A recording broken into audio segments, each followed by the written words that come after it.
Pero bueno, vamos a analizar en estos momentos, como ya bien lo anunciaba, está con nosotros aquí en los estudios de Visionarias Roger Celi. Él es el coordinador del Observatorio Legislativo. Importante analizar cómo nos deja la Asamblea en este 2024. ¿Cuántas leyes aprobadas en medio de tantas discrepancias? Porque yo creo que la gente hoy por hoy, y voy a hablar como comunicadora y como ciudadana, no recuerda las leyes, recuerda los shows. No sé cómo lo ve usted. Desafortunadamente sí, lo que la ciudadanía conoce en mayor medida sobre el trabajo de la Asamblea Nacional son los problemas, las pugnas de poderes, los escándalos que ya en los últimos años habían cesado pero que vuelven a aparecer.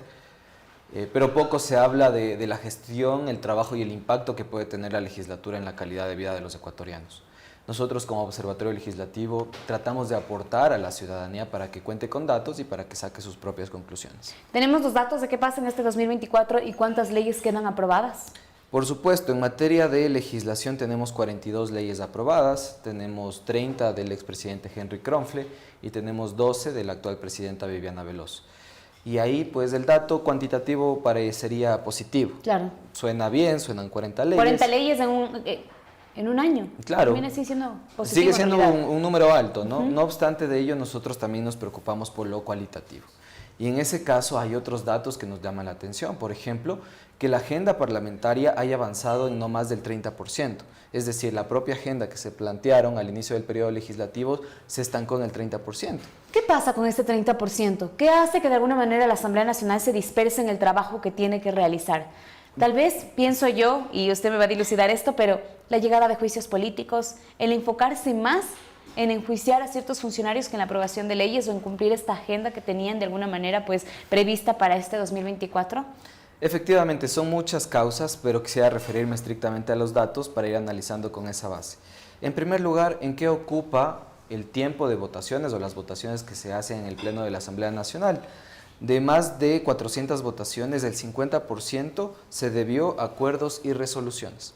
Es decir, cuando nosotros vemos en las sesiones que se transmiten por la televisión legislativa, vemos votando a los legisladores y el 50% de esas votaciones estaban tratando acuerdos o resoluciones. Es decir, y ahí viene el otro dato, se han aprobado 40 leyes más o menos y se han aprobado más de 120 resoluciones. Esas resoluciones que no tienen carácter vinculante en muchos de los casos. Recordemos las resoluciones como el Día del Mazapán o el Día del Gamer y demás.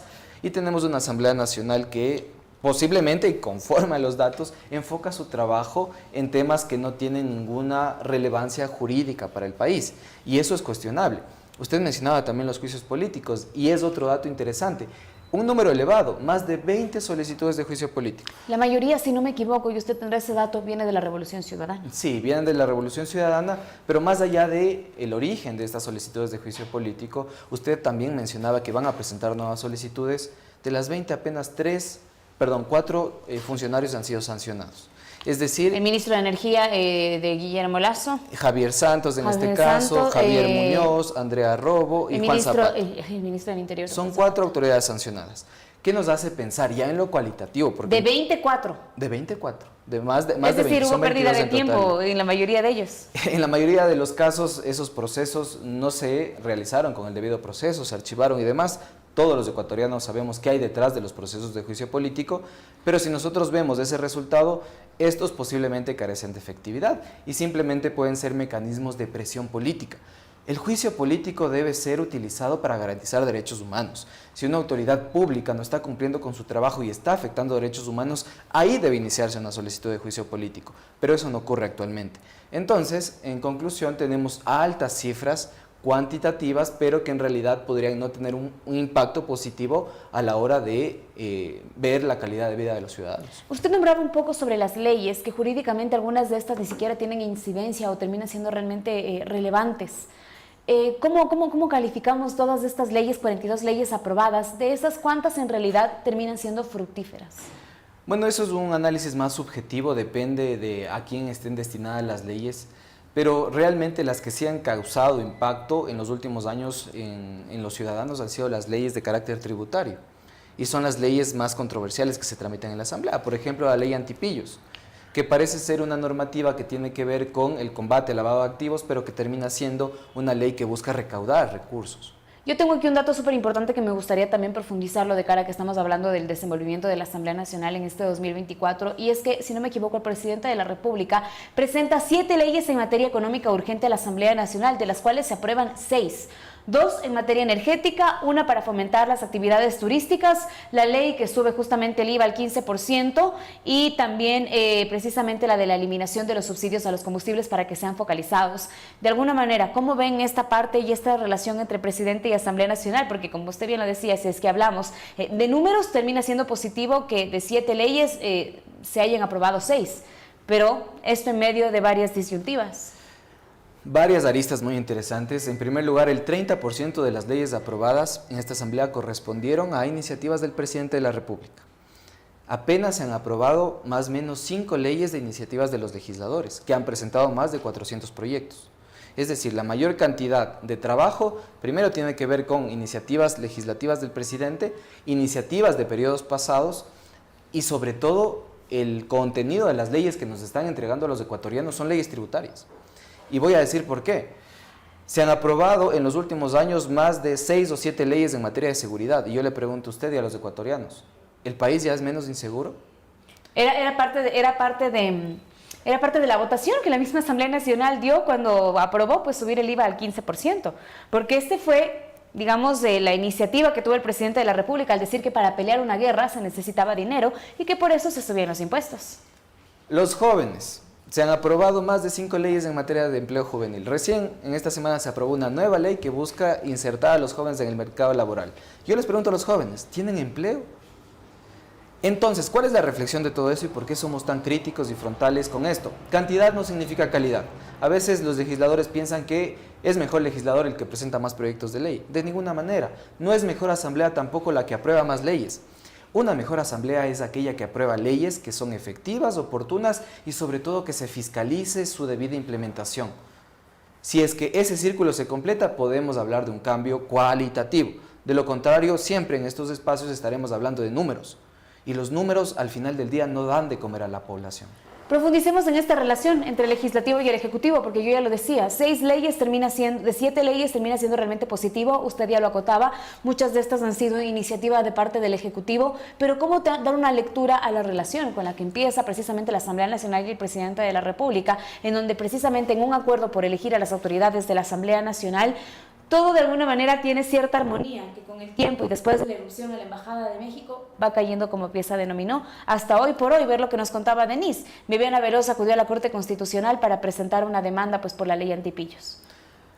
A ver, en este caso hay 2 razonamientos del análisis político que tiene que ver con que efectivamente, después de las actuaciones en torno a la Embajada, que están marcadas evidentemente por un tema electoral, se fisuran de alguna manera las relaciones entre Ejecutivo y Legislativo, pero esto no ha sido tan intenso como lo fue con el gobierno de Guillermo Lasso. Ahí no había relaciones, ahí no se podía trabajar. Acá el presidente de la República ha presentado 17 proyectos de ley, de los cuales 13 han sido aprobados. El número no nos deja mentir, ha existido una relación, entre comillas, positiva entre el Ejecutivo y el Legislativo a la hora de aprobar leyes. A la hora de tramitar juicios políticos, lo propio. Son nulas las autoridades en funciones que han sido destituidas del gabinete del presidente de la República. Bueno, hablamos de Diana Salazar, que en su momento pues justamente contaba con el respaldo del Ejecutivo. Tenemos el juicio político de Gabriela Summerfield, que tampoco prospera. Asimismo también el de la ministra Palencia. Y hoy por hoy tienen en planes 3 ministros más. Tengo entendido que van a presentar una denuncia, o ya se presentó, si no me equivoco, contra la ministra Ivonne Núñez. Hoy por hoy de la Revolución Ciudadana también va a presentar en contra de... el único que prospera y siendo parte del gobierno es el de Andrea Robo. Claro, pero es exministra, digamos. Claro. Y se separó o la separaron, digamos, de la posición de gobierno. En este caso yo concluiría que entre Ejecutivo y Legislativo no se han hecho daño en este periodo legislativo, a pesar de que han impulsado acciones de lado y lado en contra del otro, pues no se han hecho daño. Lo que sí ocurrió con el gobierno de Guillermo Lasso, en donde la gobernabilidad era casi imposible. Por eso se dio la muerte cruzada. Efectivamente. Entonces creo que es un cambio digamos, de relación que se ha dado entre estas 2 fuerzas políticas que no han generado mayor controversia, mayor complejidad. Pero a quien se han hecho daño es a la ciudadanía. Porque las leyes que se han aprobado no han tenido un efecto positivo.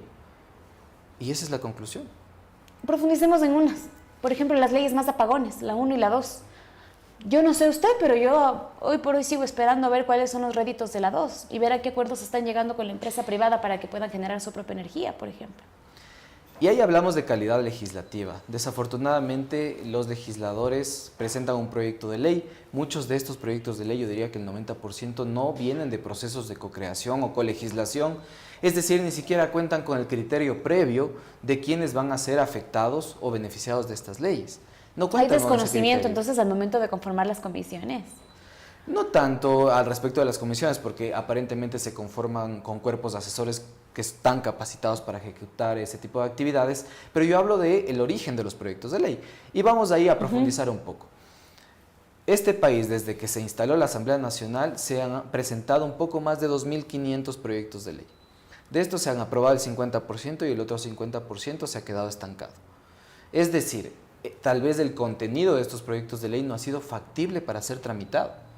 Estamos frente a una legislatura que posiblemente no presente proyectos de ley de calidad, que su procedimiento parlamentario es cuestionado y por lo tanto, cuando las leyes entran en vigencia, carecen de efectividad. Me refiero a leyes que buscan generar política pública. En este caso, usted mencionaba la ley No Más Apagones y la 2.0, que buscan que haya mayor iniciativa privada a la hora de generar energía. Pero eso en la realidad no sucede. Y no sucede también porque existe otro factor externo, que es la seguridad jurídica. ¿Qué pasa cuando una normativa se reforma en un año, 2, 3 veces? En 2 años carece de efectividad y los mercados internacionales temen por sus inversiones en el país. Los inversionistas, efectivamente, como no ven seguridad jurídica o que hay estabilidad, al menos de una ley por 3 o 4 años, se detienen a invertir en este país. El Código Orgánico Integral Penal es el cuerpo normativo más reformado en el país. Si usted ingresa a la página web de la Asamblea Nacional, ve más de 100 proyectos de ley reformatorios de este cuerpo legal. ¿Cómo puede haber seguridad jurídica frente a eso? ¿Cómo puede haber seguridad jurídica cuando ni siquiera se respete el procedimiento parlamentario y hoy la Corte Constitucional debe decidir sobre una ley que se entró en vigencia en el país? Frente a eso creo que, insisto, hablemos de lo cualitativo, cuáles son los resultados de nuestros políticos. Y con esto termino. Muchas veces dicen que este periodo fue muy corto, que no hubo mucho tiempo para hacer cambios. Si nosotros revisamos cómo se ha conformado la Asamblea en los últimos años, son las mismas organizaciones políticas presentes en la legislatura. Son los mismos. Están más de 10 años y han tenido resultados adversos. Yo no sé por qué no dan un paso al costado y permiten que nuevas organizaciones políticas que tengan nuevas ideas comiencen a activarse en la vida política del país. Y a eso me quería referir, qué bueno que usted mismo lo toca, porque ya se vienen nuevas elecciones. Muchos de los asambleístas que hoy por hoy están ocupando un curul buscan la reelección. ¿Qué expectativas hay de lo que ya se viene? La vacancia legislativa, enseguida la campaña, las leyes que quedan pendientes. De fondo hay un problema institucional que creo que nos va a generar mucha inestabilidad el próximo año en el país. En primer lugar, se desconoce si efectivamente el presidente de la República va a cumplir con la ley y va a pedir licencia.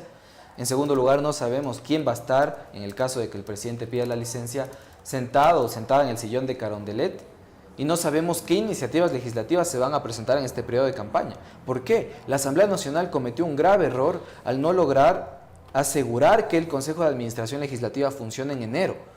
No va a haber Consejo de Administración Legislativa. Es que muchos buscan la reelección. Solo una persona se queda, Esther Cuesta. De ADN me parece que... No, Esther Cuesta, de la Revolución Ciudadana.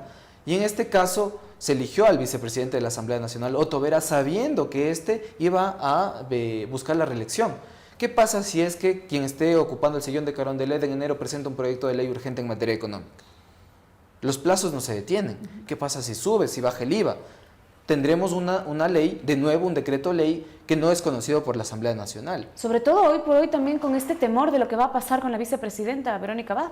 Y las decisiones que se tomen el día lunes, porque bueno, hoy en firme ya hay una fecha, que el 23 de diciembre, a vísperas de la Nochebuena, vamos a conocer la resolución de su acción de protección.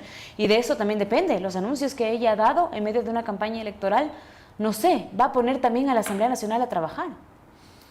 El país no merece estar en vilo al respecto de la política institucional del país. Es penoso que la política pública y la política se esté construyendo desde la justicia. Es riesgoso y penoso que la justicia tenga que decidir sobre los proyectos de ley que aprueban nuestros políticos, que tenga que decidir en materia electoral, que tenga que decidir en materia de gestión institucional y política, en este caso de la vicepresidenta de la República. Creo que estas organizaciones políticas que tenemos enfrente y que vamos a tener en la papeleta en enero le han jugado mal al país y es hora de que los ciudadanos depuren en las urnas a organizaciones políticas que no han tenido resultados. ¿Qué se podría ver en las próximas elecciones? Yo sé que no estamos en la cabeza de todos los ecuatorianos, pero hoy por hoy, tomando en cuenta cómo se ha ido fortaleciendo, por ejemplo, ADN, las pérdidas que ha ido teniendo Construye, que sorprendió en estas últimas elecciones, y de alguna manera, pues, la bancada de la Revolución Ciudadana, que ya tiene un tope, pero de alguna manera tiene varios legisladores, ¿qué lectura podría darnos de esto de cara a las siguientes elecciones y de cómo podría estar armada la Asamblea Nacional? Esta Asamblea Nacional tuvo la oportunidad de desincentivar el transfugismo político, el famoso camisetazo. Acaban de aprobar una reforma a la Ley Orgánica de la Función Legislativa que ahora sanciona bondadosamente a los legisladores que se cambian de camiseta con una... Después de que ADN se llevó varios de Construye, y vamos a decir las cifras, son 14 asambleístas que se han adherido a ADN. En este caso aprobó una reforma en la cual bondadosamente van a ser sancionados con 30 a 90 días de suspensión, cuando el estándar internacional, las buenas prácticas internacionales establecen que deben ser destituidos del cargo, en el caso de cambio de camisetazos. Hay países que lo tratan de una manera más soft, pero de una manera más efectiva. Por ejemplo, Colombia obliga a quien se cambie de camiseta y esté en funciones a que renuncie al cargo un año antes de la elección. Es decir, un periodo de enfriamiento para que los legisladores no se sientan tentados a cambiarse de camisetas, porque tienen que renunciar. Acá no, acá se aprobó una reforma muy cariñosa con los legisladores. Tibia.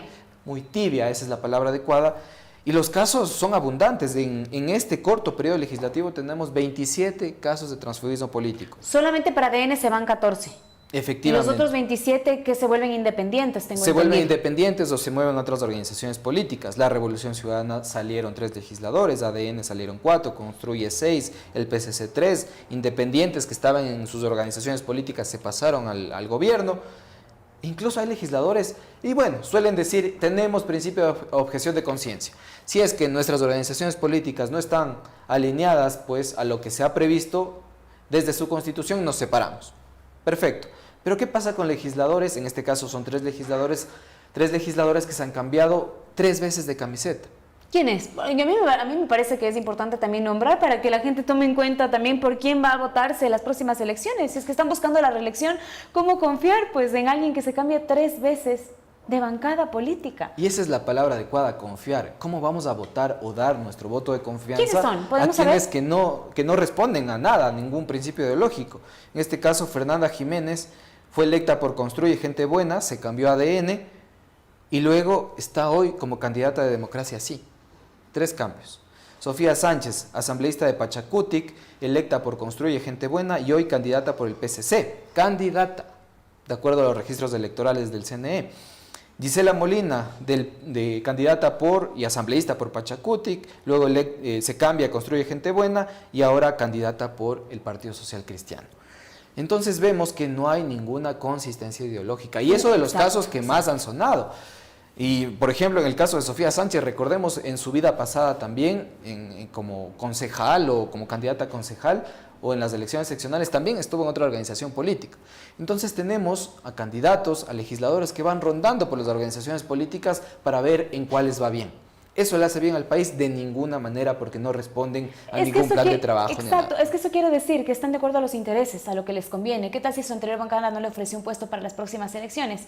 Lo que buscan es simplemente llegar a la Asamblea Nacional, más no mantenerse en una ideología y ver por el pro de los ecuatorianos, sino por ellos mismos. Esa es la lectura que me da a mí de parte de la gente que a cada rato se está cambiando de bancada. Y son algunos indicadores, no solo son los cambios de camiseta. Hay legisladores que a mí me espeluzna y me sorprende.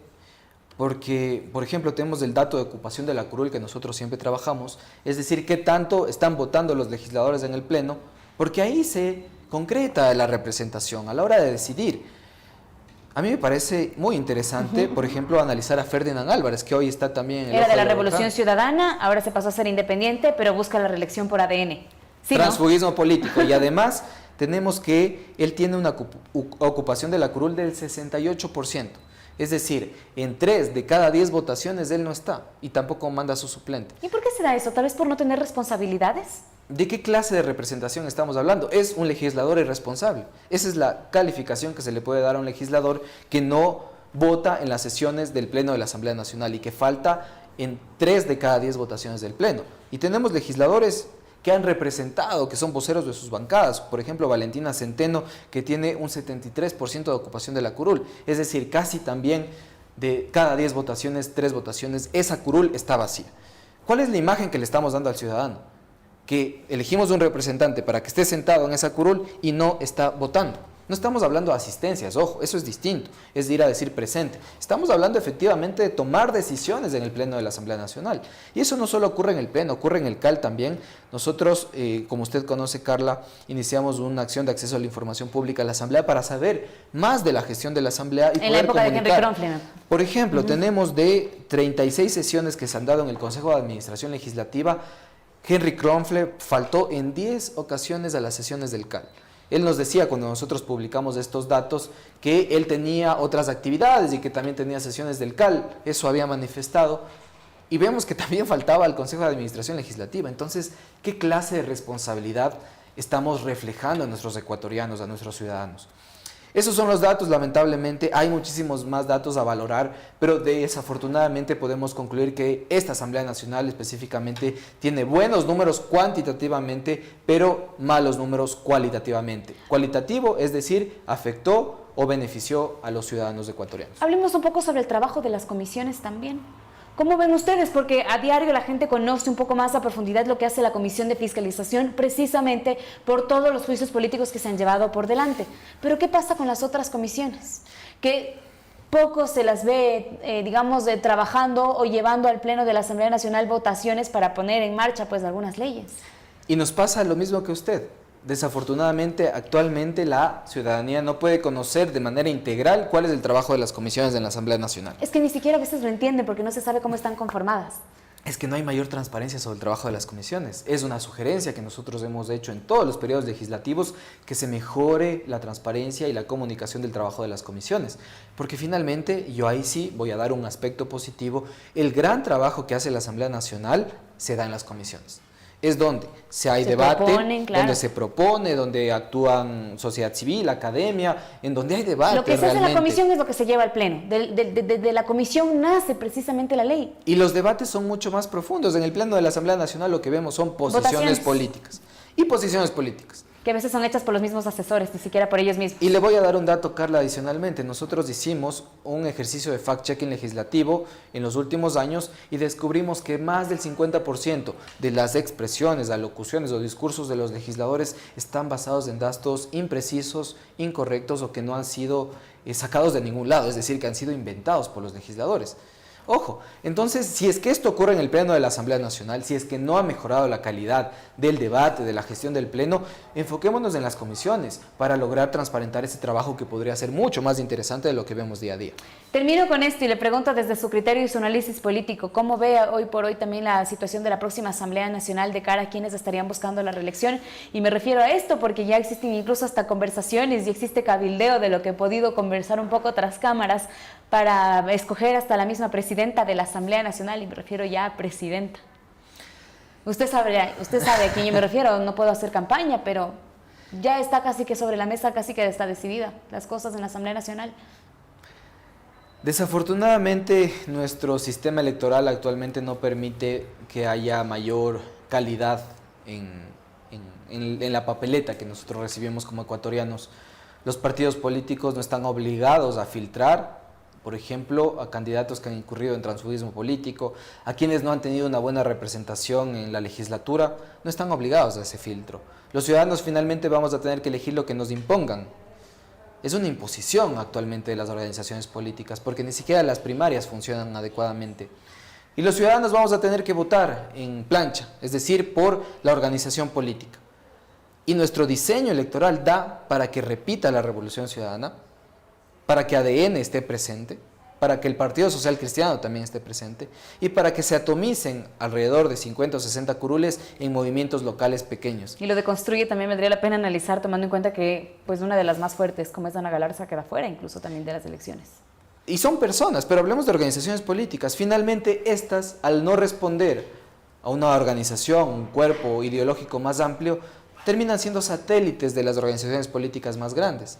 Y ahí comienza a ocurrir la migración legislativa, el transfugismo político y las mayorías móviles.